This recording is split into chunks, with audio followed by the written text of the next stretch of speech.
Chaim. Chaim. Recently, about half a year ago, I was asked to speak at the Hanachas Tefillin. One of my cousins was putting on Tefillin for the first time. Oh, I remember. And when I wanted to prepare something to say, so I opened up, I wanted to see what the Torah has to say about Tefillin. So I pulled up Google, I pulled up my search engine, my Concordatia. That's a book that has all the, it has a list of all the words in the Torah. And I try to find the word Tefillin. But guess what? Nowhere in the Torah is the word Tefillin mentioned. Not once. Isn't there a different word? Not just in the Torah, but in the entire Tanakh. The word Tefillin is never mentioned. Now, the mitzvah is mentioned many times, but it's given a different name. What is Tefillin referred to as? So Tefillin is referred to by two names in the Torah. As ois. Ois is a sign, right? A sign, a symbol between you and Hashem. And the second word is toitafos. Toitafos. What does toitafos mean? So there are many different explanations that are given. The Ramban says that the word toitafos in Hebrew means like a headband or something you wear around your head. Chaim, real Chaim. Chaim l'bracha. But Rashi doesn't say that. Rashi says that the word toitafos, which is used to refer to the tefillin that we wear on our head, is made up of two words. Tat and pas. Tat means two in Coptic. It's in ancient Greek. And pas means two in African. So the word toitafos, actually means two in Coptic and two in African. And altogether you get four. And tefillin is called toitafos because it has four sections. It has four parts. The head tefillin actually has four compartments. So the obvious question is, tzitzis also has four corners, right? But what do we call it? We call it tzitzis. Tzitzis means strings, fringes. We don't call it four. We call it tzitzis. It happens to be. It has four parts. But that's not the name that it's given. So why does the Torah refer to tefillin as four? As two and two, right? So why does it refer to it by its number? That's the first question. The second question is, if you want to refer to tefillin as number four, you could just call it number four. You don't need to call it two and two, right? This is a halacha class, not math. We're not learning math over here, right? Why does the Torah call tefillin two and two? It should say four. And the third question is, the Torah is written almost entirely in Hebrew. There's a bit of Aramaic and Egyptian mixed in, but we don't have any Coptic or African in the Torah except for this. So why couldn't the Torah refer to it in Hebrew? You know, shtayim or something, right? So we have three questions we're trying to answer. Now the Gemara in Shabbos, Mem Tes Amud Aleph, tells us that the Romans passed a decree against the mitzvah of tefillin. And they said that anybody who is caught wearing tefillin will have his brain pierced. Yidoker moichay, that's what they said. And many Jews were very afraid, right? They didn't want to wear tefillin. But there was one tzaddik, his name was Elisha, and Elisha went around with tefillin publicly in the street. He was proud of his tefillin. One day, a Roman officer is passing by, and someone runs over to Elisha, and he's like, Elisha, look there, he's coming. Elisha runs, starts walking in the opposite direction, but the soldier already noticed him. The officer starts running after him. He quickly, as he's walking, he slips off his tefillin. And in those days, they had very small tefillin. They didn't have tefillin, we have today. So he slips it into his hands. And the Roman officer catches up with him, and he says, "What do you got in your hands?" And he says, "I have the wings of a dove." And the officer's like, "Yeah, let's see. Open it up." So he opens it up. Here it is. Wings of a dove. And the Roman didn't have any choice, right? He had to let him go. I know you're playing some trick on me, but I'll let you over the warning this time. and he became known, says the Gemara, as Elisha Baal HaKnafayim. Elisha, the man of wings, or the owner of wings. So the Gemara, after it brings down the story, the Gemara asks a question. Why wings of a dove? He could have said, I'm holding an apple, right? He could have said a million things. Why did he choose wings of a dove? So he said that a dove is protected by its wings, right? Whenever a dove's in danger, it uses its wings to fly to safety. And the Jews are compared to a dove, and they're protected by Torah and mitzvahs, which protect them like the wings of a dove. So the obvious question is, right? Tosfos asks on this Gemara, why a dove? There are many, many birds who all fly. Why does the Gemara choose a dove? Right? They could say wings of an eagle. Right? If you want a bird that's very vulnerable that needs to fly away with its wings, you could say wings of a hummingbird or something. Right? Why wings of a dove? So Tosfos says something very interesting. I haven't checked this in any science books. I haven't asked any bird experts, aviology. I don't know what the word for it is. But Tosfos says that most birds, when they're flying away from danger, they can fly a certain amount of time, and eventually they get tired and they have to land. And when they land, they're very vulnerable, right? And they can't continue flying. They run out of energy. But a dove, says Tosfos, works differently. A dove's wings are independent of each other. Tosfos says when a dove gets tired, instead of landing, if it's in an area with danger, instead of landing, a dove is able to fly with only one of its wings while it rests the other wing. Right? Now, I don't think it flies straight. It still flies in circles, but it still flies. Right? And so it flies with one of its wings while it's resting the other wing, and then it flies with the other wing while the first wing is resting, and then it can continue on its journey. This is what Tosfos explains. So, what does this mean when it comes to Tefillin? What does this mean that there are two wings and you can rest one wing? And how does this relate to a person? How does this relate to Torah and mitzvahs? You have two wings which are independent of each other. So there must be a lesson over here. The Gemara is telling us that most birds, their wings both work together. A dove, its two wings can somehow work independently of each other. What is the Gemara trying to teach us? So the Gemara in Avodah Zarah, Daf Yud Ches Amud Aleph, tells us that when Rabbi Yossi ben Kisma, who also lived during the times of the Romans, fell ill, he was visited by Rabbi Hanania ben Tradian. And Rabbi Yossi said to him, Hanina, my brother, I was told, I was notified that you are teaching Torah in public. You're endangering your life. Don't you see that the Romans are in power right now? Right? They're very wicked people, but Hashem has given them success. Right? There's a decree from heaven, and they're very successful now. And if you continue teaching Torah, they're gonna catch you. So Rabbi Hanina says to him, Hashem will take care of it. Hashem will have mercy on me. So Rabbi Yossi ben Kisma says to him something very interesting. You don't hear this being said very often. He says, I'm speaking to you words of logic, and you tell me Hashem's going to have mercy on me? Right, give me a logical answer.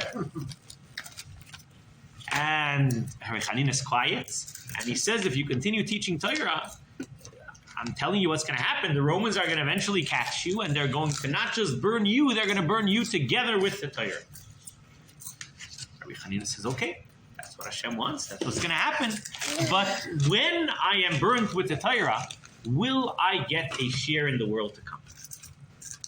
Right? What will happen with me? Will I earn a share in the world to come in Olam Haba? So Rabbi Yossi says, I don't know. Tell me about some of the mitzvahs that you did. Maybe tell me something you did, and I can decide if you'll earn the share in the world to come.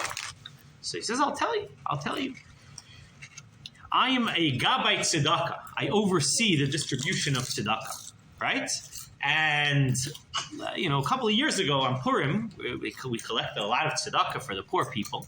And I had some money to buy food for Purim for the poor people. And I had that I had the money in one of my pockets. And the other pocket, I had my own personal money that I was using to go buy my own Purim meal. Buy shalach manas for all of my friends, right? And somehow I mixed up the two pockets. right? I mixed up the money, and I wasn't sure what to do. I didn't want to start trying to figure out which money is which. I didn't want to make any mistakes. I didn't want to take any chances. So I gave all the money away to tzedakah. Says Rabbi Yossi ben Kisma, in that case, I wish that my share in the world to come will be with you, says Rabbi Yossi. So before we continue the story, we're going to stop the story in the middle. Before we continue, an obvious question on the story, right? This question is brought down in Torah Or. And Alter Rebbe asks, what is Rabbi Chanina asking Rabbi Yossi? Will I get a share in the world to come? We just said that he was endangering his life on Mesiras Nefesh to teach Torah to his fellow Jews. Of course he has a share in the world to come. Right? What's his question? And what does Rabbi Yossi tell him? Well, are there any mitzvahs that you can tell? What do you mean any mitzvahs you can tell me about? He's going on Mesiras Nefesh every single day. He's endangering his life to teach Torah. And he comes up with this obscure case a few years ago on Purim, my money got... What do you mean? This is a much more obvious mitzvah that should earn him a share in the world to come. So what's going on over here? And the Alter Rebbe explains that in a person's avodah in general, when there's in our service of Hashem, there are two parts of our service of Hashem. Right? There are different types of people who serve Hashem in different ways. There are some people who serve Hashem with their minds, with their heads. They sit and they study all day, rabbis, scholars, right? And that's how they love themselves. That's how they serve Hashem. They don't get involved in mitzvahs of action, and mitzvahs of chesed, and mitzvahs of helping people, right? This is their nature. This is the type of person that they are, right? This, by the way, is represented by the tefillin that we wear on our head, the head tefillin. And then there are some people who are not intellectuals. They're men of action. They spend their time doing chesed, helping people. That's represented by the mitzvah of the tefillin of the arm, the tefillin of the heart, right across from the heart. And different people have different nature. Different types of nature. This is the way Hashem created people. However, it's not enough for anyone to choose one path and say, this is my path, I'm sticking with it. Because in that case, you're only doing what you naturally want to do. You're not going against your nature in any way. And for that type of service, you don't really deserve a special share in the world to come. In order for a person to earn a share in the world to come, a person who's an intellectual who loves to learn has to also, from time to time, get involved in action and helping people. Right? And this is what Rabbi Chanina's question was to Rabbi Yossi. He says, yes, I study Torah, but that's what I naturally like to learn. Not only that, even when it comes to action, to helping people, I oversee the tzedakah distribution. That's not really, I don't go around, I'm not very involved in it, but I oversee it. Right? As a rabbi, many rabbis are involved in that. But I never really gave much of my own money to tzedakah. I'm sure he gave Meiser the minimum that he had to, but he didn't go above and beyond. So perhaps I don't have a special share in the world to come. And Rabbi Yossi says, was there any situation where you did give an unusually large amount of your own money to tzedakah? And he says, yes, it happened once in my life. I gave, my money got mixed up and I gave a tremendous amount of money to tzedakah. He says, in that case, it didn't happen often. It only happened once.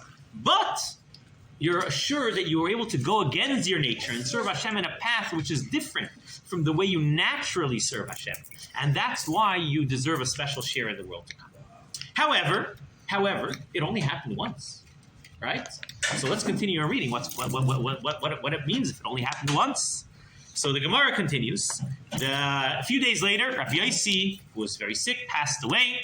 And everybody came to his funeral. There was a big funeral. Many Roman officers and soldiers came to his funeral. And right after the funeral, they're going back and they hear it's a big commotion. And what's going on? Rabbi Chanina is giving a Torah class. The Romans found out he's giving a Torah class. That's it. They immediately arrested him and threw him into prison. He's thrown into prison. And guess who he meets in prison? He meets Rabbi Elazar ben Prata. I'm not sure exactly how you pronounce the name. So Rabbi Elazar is sitting in prison with Rabbi Chanina, and he says to Rabbi Chanina, Rabbi Chanina, you're very lucky. I'm lucky. I'm in Roman prison, and even I'm lucky. He says, well, you're lucky because you're in prison on only one charge. You're charged with teaching Torah. I am in prison on 5 separate charges. Right? What were the 5 charges? Who wants to hear the 5 charges of Rabbi Elazar? Rabbi Elazar, first of all, he was charged with teaching Torah. Second of all, he was accused of armed robbery. How that happened, I have no clue. Seems like it was completely made up, but he was accused of being an armed robber. Third of all, he was charged with getting smicha, or maybe giving smicha with ordaining rabbis, right? Getting rabbinical ordination. Fourth accusation was that he ignored the order to join the Roman assembly where they would discuss philosophy, and Rashi says there's also idol worship involved. And the fifth charge was that he freed his slave. The Gemara doesn't explain the details behind it, but apparently it was illegal in Rome to free slaves. Perhaps this was after one of the slave rebellions that happened at that time, and the Romans forbid people to free their slaves. So I have 5 charges against me, and you're lucky, Rabbi Chanina. You only have 1 charge. Rabbi Chanina says, you might think that I'm lucky. I only have 1 charge, but actually, you're much luckier than I am. Why? Because most of my life, I only involved myself in Torah study, but I didn't involve myself in helping people, right? I was very worried. Now, there was one instance that I did, but I didn't have much involvement. And therefore, even though there's only 1 charge, I will not escape from that charge. But you, Rabbi Elazar, even though there are 5 charges against you, but you spent your whole life not just studying Torah, but also helping other people. So therefore, you're going to be freed, you're going to be released, all the charges will be dropped. Okay, so the Gemara immediately interrupts. What do you mean Rabbi Chanina didn't involve himself in chesed? We just said he gave away all his money for Purim. So the Gemara says it wasn't enough. It happened one time. It wasn't enough. Right? It was a one-time thing. So obviously it was enough to earn him a share in the world to come, as the Alter said. But it wasn't enough to have a miraculous salvation in this world. So the Gemara says what happened. They brought Rabbi Chanina to court, and they said, you were teaching Torah in public, you will be burned together with the Torah. Rabbi Chanina merited to be one of the Asara Harugi Malchus, one of the 10 martyrs. He was burned with the Torah in public. And then they brought Rabbi Elazar. Let's see what happened to Rabbi Elazar, right? He involved himself in Torah and in Chesed. So what happened? They bring him to court, and the prosecutor gets up, and he's like, we have many charges against this man. Let's start with the first 2 charges, right? The first 2 charges, the first charge is he's a rabbi who teaches Torah. He's a safra in Aramaic, a sofer or safra. And the second charge is he's a saifa, he's an armed robber. So Rabbi Elazar gets up and he says to the judge, this makes no sense. Contradictory, conflicting charges, right? Did you ever hear of a rabbi who was an armed robber? Who would want to come to the class of an armed robber, right? It doesn't really doesn't make much sense, right? And since certainly one of the arguments is false, you could make sense that they're both false, right? You have a liar who says one lie, probably saying another lie too, so you can't trust any of the charges. And the judge is like, you're right. Case dismissed. Okay, fine. He's thrown back into prison. They still have 3 charges against him. The next day, they bring him back to court. And this time, the prosecutor knows not to bring 2 charges at once. He learned his lesson from the day before. So he comes out and he says, we have 1 charge today. He received rabbinical ordination. He became a rabbi we have a decree forbidding that. And he said, me? I received rabbinical ordination? How do you know? And they said, well, we have witnesses. Witnesses who saw my rabbinical ordination. They used to do it in hiding. There wouldn't be any witnesses. So he said, well, we have witnesses who heard everyone calling you rabbi, right? They heard everybody calling you rabbi. Rabbi means master, right? You must have received rabbinical ordination. And he says, no. You're not referring to a rabbi in Torah. They called me a master because I'm a master weaver. I'm an expert weaver. They called me the master weaver. So the prosecutor knows that this Rabbi Elazar has nothing to do with weaving. He says, yeah, you claim to be a master weaver. Let's test your knowledge. Right? He comes back a short while later, and he has 2 spools of thread.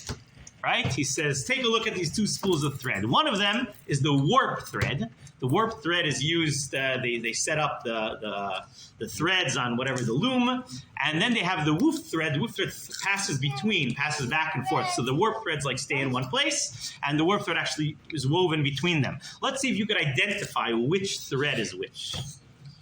Rabbi Elazar has no idea which thread is which. He's never seen these threads before. Okay, never seen them. It's fine. So he says, he says he's looking, trying to identify it, and at that moment, suddenly two wasps fly in. There's a male wasp and a queen female wasp. I don't know how he knew the difference, but I guess he knew more about wasps than he knew about threads. And the male wasp lands on one of the threads, and the female wasp lands on the other one.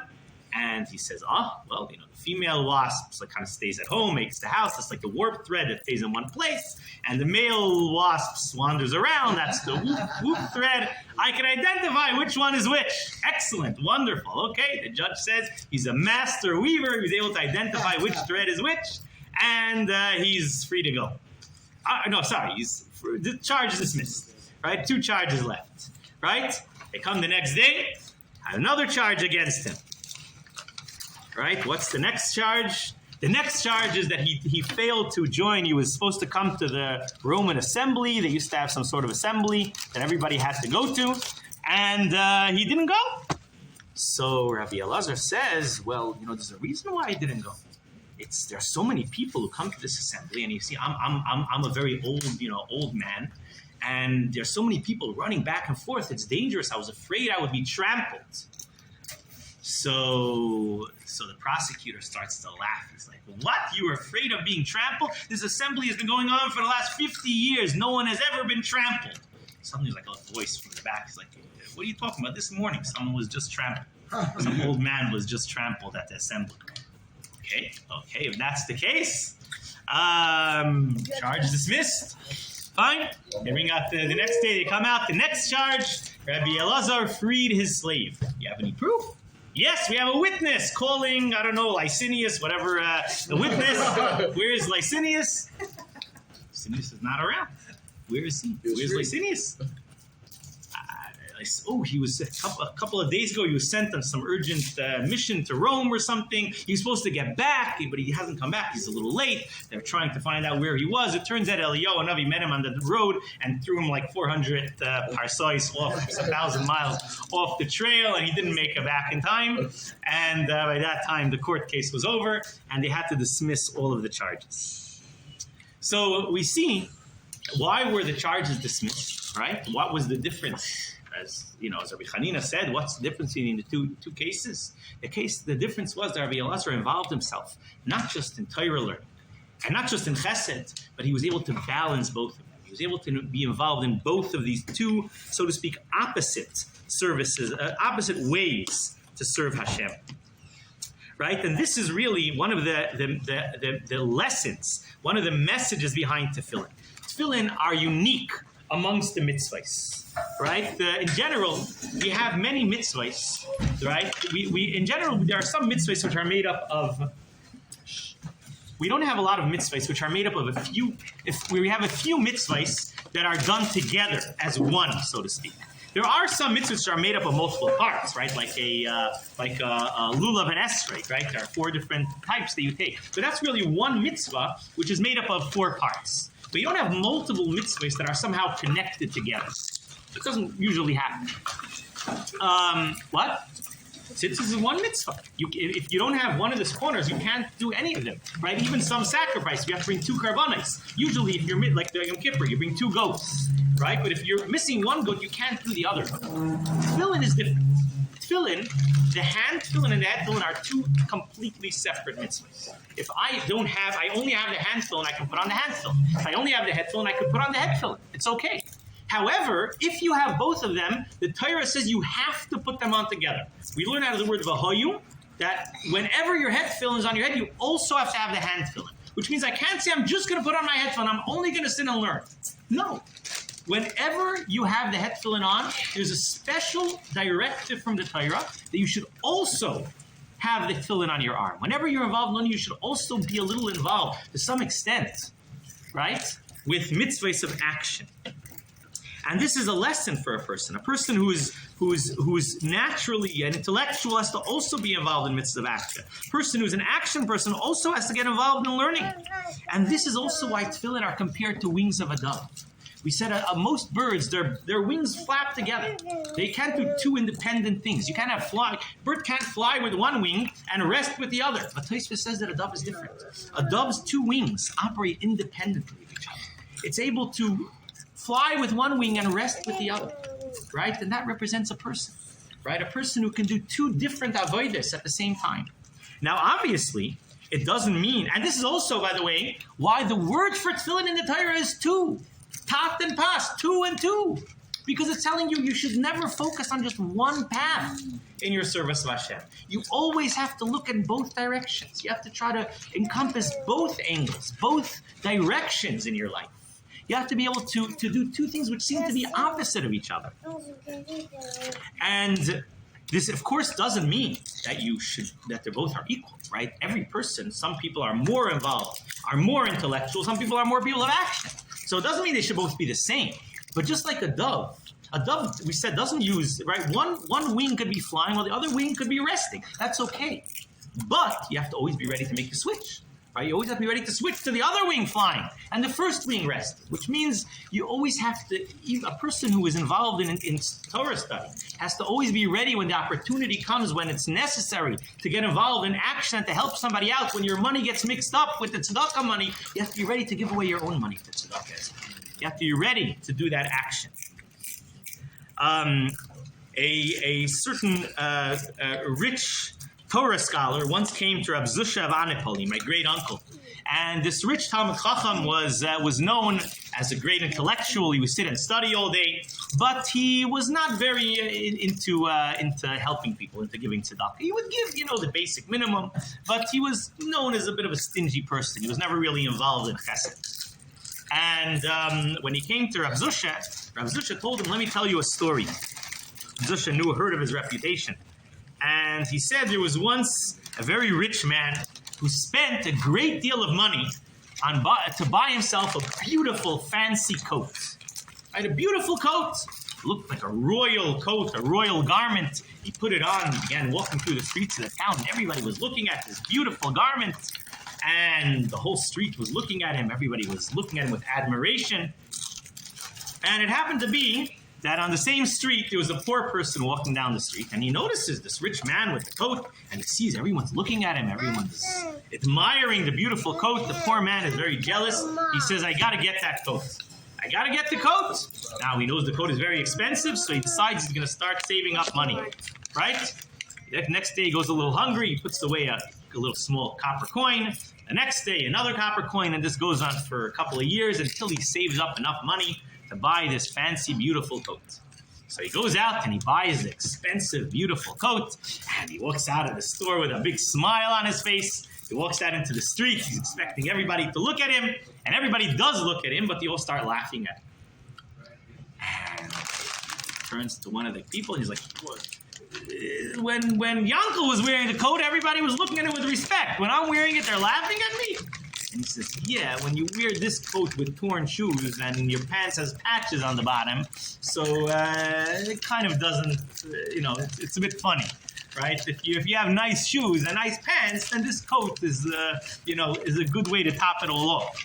So Rav Zusha said to this rich man, right, the Torah, and we say every morning, Elu Devarim, right? We list a whole bunch of different mitzvahs, special mitzvahs, and we finish off with Talmud Torah Keneged Kulam. Torah is equivalent to all of them together. If that's the case, why don't we mention Torah the first thing? Why is Torah mentioned the last? So he says because Torah is good, like this beautiful coat, when it comes on top of all the other mitzvahs. A person who's involved in chesed and kindness is known as a nice person. He's a mensch. He's respect people around him. Then Torah is a good thing, a good way to elevate all of the mitzvahs that he does. But a person who's only involved in Torah and doesn't want to get involved in chesed, he's like the guy who wears the fancy coat over the torn pants and shoes. Right? And we also have a story a bit of the opposite. Right? I'm not sure. I think we may have said the story once when Reb Chaim Kanievsky was sitting Shiva for his wife, Reb Samacheva. So he was visited by a very wealthy businessman from America who came and he said to Reb Chaim, "I want to do something special for the Rebbitzins' memory. right? Is there something special I could do? He was expecting, the Chaim Telm to build a yeshiva in her name, to build up some mikvah. And Reb Chaim points to the wall and he says, you see, there's a chart over there with all the Mishnayos. You can go take a Masechta to learn. So he says, no, Rabbi, I want to do something big. I'm a very important person. I'm a big businessman. I want to do something big for the Rebbetzin. He was thinking of a big yeshiva, a big mikvah. And the Rebbe says, you want to do something big? We can find you a big Masechta. You want to do Masechta Shabbos? There's 24 prakim. And he's like, no, Rebbe, I'm not someone who sits and learns. I'm a businessman. I work all day. I manage like 50 different apartment buildings. I have I'm not the type to sit and learn, but I want to do this thing for the Rebbe. Say, oh, you're so busy managing all your buildings. In that case, if you can't do a whole Masechta, you could do one Perek. Maybe you could do a couple of Mishnayos, right? So, when the story's said over, there's usually a couple of messages that I brought out. One is that in Reb Chaim's eyes, the money wasn't important. What was important is Mishnayos. But another message, which you can learn from this story, is that Reb Chaim was telling this person, it's very nice that you're involved in Chesed, but when was the last time you learned the Mishnah? When was the last time you sat and learned a little bit? Right? It's nice, it's beautiful that you're involved in Chesed, you have a lot of money, I'm sure you're a big Baal Tzedakah, but you also have to channel yourself in use your mind, not just your heart and your arm, not just the hand tefillin. You also have to have the head tefillin. And the truth is, on a deeper level, the Torah, I haven't really seen this anywhere, but it's possible that this is also why it says tat and pas, 2 and 2, right? Instead of saying 4, we say 2 and 2. Why 2 and 2? Because the Torah is telling us that it's not just that you have to be involved in both paths, in the mind and the heart, but within each one, you also have to be involved in 2. Which means that when you learn Torah, right, so within Torah itself, there's someone who might be more into the spiritual parts of Torah, right, that's learning Hasidus or Kabbalah, but when it comes to the intricate halachic laws of ox goring a cow, it's not his thing. And there might be someone the opposite who loves these small legal minutia. But for him to learn about the world of emanations, that's not his thing. And the Torah says, no, you got to be involved within each one of those 2. You have to also continue 2 within 2, within 2, with more within each level. You have to try to be involved in every aspect of your life. So we're going to give an example in a minute in Chesed. So the Maharatz Chayes, Tzvi Hirsch Chayes, once had a dream where his father, Meir, appeared to him in a dream. This was shortly after he passed away, and he saw his father in Gan Eden, and he was wearing these beautiful, almost royal garments, which were shining with beauty. And of course, he knew that the garments of a neshama in Gan Eden is the mitzvahs that they did.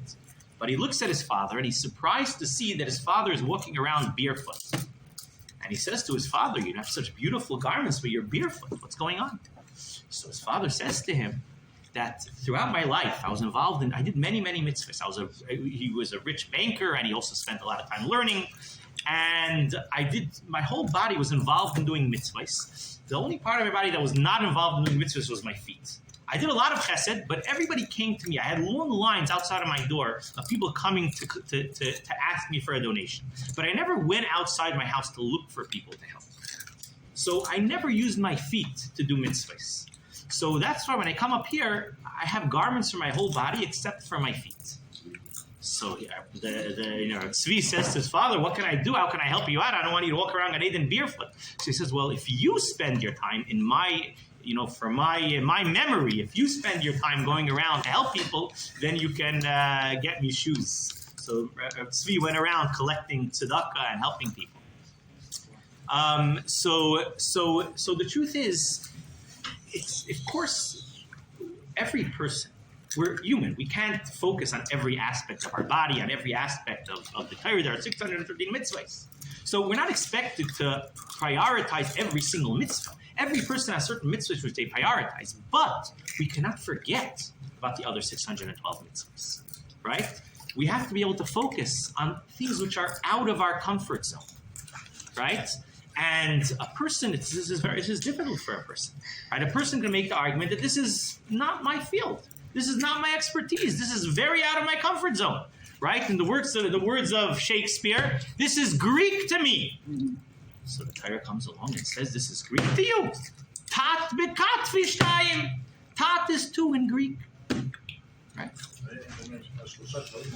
It's Greek. It's okay. You could have 2 in a foreign language, even if one of the 2 is foreign to you. Okay, a Greek at least is a European language. Something similar. This is like African to me. Okay, pas ba'afrikish time. Right? It might be very strange to you. It might be out of your comfort zone, but this is what Hashem expects of us. Hashem wants us to focus on the 2, even if one of the 2 is out of our comfort zone. Right? 3. Oh, 3. You're saying that 2 is not enough. Well, you start off with 2. You start off with 2, and you can continue. Right? There's the right and the left, and then there's the middle column, which unites both of them. Right? So just to conclude the final story, during the 2 days before the 6-day war, the Rebbe came out with mitzvah Tefillin, right, explaining how Tefillin protects the Jews in Eretz Yisrael. And after the miraculous victory in the 6-day war, the Rebbe didn't tell people to stop mitzvah Tefillin. Instead, he said you have to strengthen it even more, and you have to now go out into the streets and set up stands everywhere in the streets of Manhattan and Tel Aviv. And today we're used to it already. After 60 years, it's kind of normal. But at that time, even for Chabad Hasidim, this was a very strange idea to stand in the street and talk to people who have no visible connection to Torah and mitzvahs, and to ask them to put on tefillin. And at that time, there was a Farbringen in Kfar Chabad, and Rav Mendel Futterfass, who spent many years in the Russian gulags, in the Soviet gulags, got up to speak. And he said this is a very strange directive, but in order to try to help us understand this, he says, I'll tell you a story of something that happened to me when I was in Soviet prison, right? So, of course, I spent many years in the Soviet prisons, and I met many people, and I always tried, whenever I spoke to somebody and I heard their story, I got to know somebody new, I always tried to learn something from them, right? We know that Rab Zusha of Anipal, says you could learn 7 lessons from a thief. Rab Mendel Futterfass says the reason why he said he could learn 7 things from a thief is because he never sat in a Soviet prison. If he would have sat in prison, he would have learned 1,000 things from a thief, right? Not just 7, right? So every time I met somebody, I try to learn a lesson from them. But there was one person that I met that I heard a story, and I never understood what lesson I could learn from it. I met this guy who told me that he was a deep-sea diver in the Tsar's Navy, right, from before Soviet times, and he was in prison once the Soviets came to power. And he told me what his job was. What is a deep-sea diver needed in the Navy, in the Tsar's Navy? So he says, well, the Tsar has many ships, and sometimes the ship sinks. It could sink in battle, it could sink through storms, or, crashing into something, and ships are very valuable. So if a ship sinks, they want to recover it. So my job was to recover the ships. How would we do it? We would have 2 tugboats that would have metal chains coming out of it, and they would position themselves on the 2 sides of the ship, and I would go down and I would attach one chain to the front of the ship, one chain to the back, and then the tugboats would pull it up. They would start, going in the opposite direction, and pull up the ship, and we would be able to pull up the ship out of the water. However, that only worked if the ship had, if we were able to get to the ship within a week or 2 weeks, maybe within a month after it sunk. But after a couple of months, the whole ship started to rust and fall apart. And if you took 2 chains and attached it to the 2 sides, you'd get 2 chunks of metal that came up, right? But you wouldn't. The rest of the ship would stay down. So what would they do? So what they had a inflatable rubber mat with hundreds of thin metal cables. And what we would do is we would take this rubber mat, we would go down, me and a few other divers, we would go down underwater, and we would attach the cables to all different parts. We would put the mat over the ship, and we would attach the cables to all different parts of the ship, to the outside, to the inside, the top, the bottom. And then then from the ship, they would have a motor that would inflate the rubber mat, and the ship would come up. The ship would rise up to the top. And since it was attached with hundreds of cables anchoring every part of the ship, it wouldn't fall apart. Right? Unless it was really, I'm saying, even if it was relatively old. So, I heard this story and I never understood the lesson that I learned. But now that the Rebbe came up with mitzvah tefillin, I understand the lesson. I understand the message. The Jewish nation are like the ship that sunk. And we've been here for 2,000 years and we're a little rusty. And if you want to elevate the Jewish nation, you can't just grab a few rabbis and tell them to sit on learn. You have to connect millions of cables and attach that cable to every single Jew, a tefillin string, and grab every single Jew in the middle of the street and pull them up and elevate them. Right? And this was the lesson. And based on what we're saying, right, we could take this a little bit farther and say that it's not only referring to elevating every Jew, but within every Jew himself.